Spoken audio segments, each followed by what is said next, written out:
want to show you just now is I want to show you one of my favourite tools that I use when I'm teaching online in order to get a bit of class engagement going, to try and avoid that awkward silence that so often happens when you're Zoom teaching. And this tool is called Polleverywhere. Now, there are many different types of tools like this which are available for free. Most of them work by offering you a certain number of tools free, and then you have to pay in order to get the full set. Polleverywhere I like particularly because its range of free tools are really pretty comprehensive and useful, and not overly limited. So in order to use this, you go to polleverywhere.com. You have to register for an account. I've already done that, so you can see I'm already logged in. And once you have registered for an account, you're going to be able to create activities. Now, if you look at this list that I've got here, I've got quite a big list of activities that I've already created. What I'm going to do before I show you how these activities work is I'm going to start by creating a new one so that you can see how you do that. So here's your free activities that you can do. The ones that I use most often are the word cloud and then the clickable image I've just discovered recently, and this is a really handy one. So I'm going to show you how to create a word cloud, and all you do is you ask a question.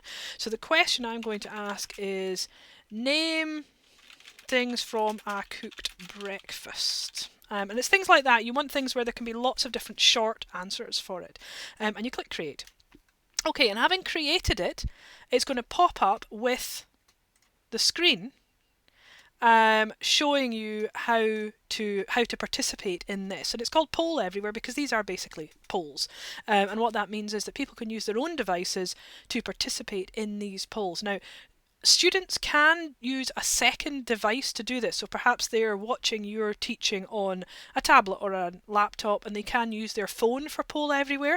They can also use the device that they're speaking on. That's a little awkward if it's a tablet because they want to be able to see your Zoom screen as well as the Polleverywhere screen. But if they're on a PC, they'll fairly easily be able to have two windows open to do that. And so what they do is they either go to this web address. Now that's my specific one. When you register for Polleverywhere, you'll be given a different web address for you. So they go to this web address, and that's the one for all my activities. Or with this specific activity, because it's all text-based, they can use text messages. So they can just text this string of text to this number, and then after that they can text their answers. So what I'm going to do is I've got a series of students here. Now the first thing that students will see when they go into Polleverywhere is they'll be invited to enter their name. That is entirely optional. You don't have to enter the name, they can just click skip. And then what they'll see is they'll see the question.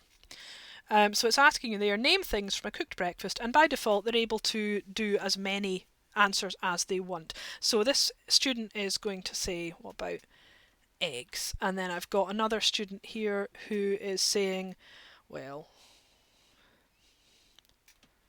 sausages. And we've got, okay, well, what about bacon? And like all, and sometimes they spell it wrong, it's no big deal. Like with all word clouds, the more votes you get for a particular answer, the bigger it will get. So perhaps this person thinks that eggs are really good, so they want to put in a vote for that as well. And then you can get somebody else voting for waffles. And the limitation on the free version is that you can only have 40 responses. I don't find that very limiting. I think that's quite a good number for a class. Now, this student has decided that they want to enter hash browns. You've got to be really careful if there's a space in it because Polleverywhere doesn't support spaces. So you either have to run the two words together, or the correct thing to do is to put an underscore between them, and it will then display that as a space. If you put a space, it will display it as two separate answers. So that's it been put in correctly. If I put it in wrongly, you'll see what happens. So I put in hash browns with a space, and it's come in as two separate answers, hash and browns. Now, as you're talking, the word cloud will keep developing, and if you've got your Zoom screen shared just now, the students will see the word cloud developing as they put their answers in, and you can have a good to and fro with them. You can say, oh, that's an interesting answer, well, but what about this? And see if you can get them to put in other answers. Okay, now, if you've done with this activity, you can just stop it.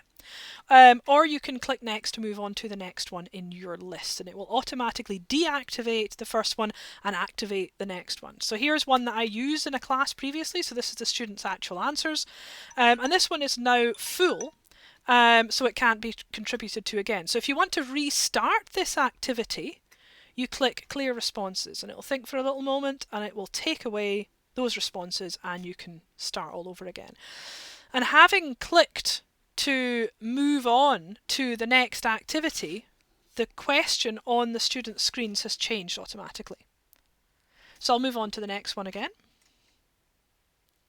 And this one is a picture activity. So the picture appears on the student's screen, and they can click anywhere on that picture, and their click will appear on the screen. And I'm sure you can see there's all sorts of things you can do with that. I've used it to show where on a ship does stress mostly affect the ship. And you can keep clicking next, so you can make a whole sequence of activities which you work your way through as part of a lecture, and it's incredibly powerful. Alright, so once you're done, you click escape to get out of your full screen. And if you want to see your activity list, you click activities, and you can see my whole selection there. So that's Polleverywhere. There's quite a lot of activities I have not yet tried, but I highly recommend this. It's a really good way to get students to interact.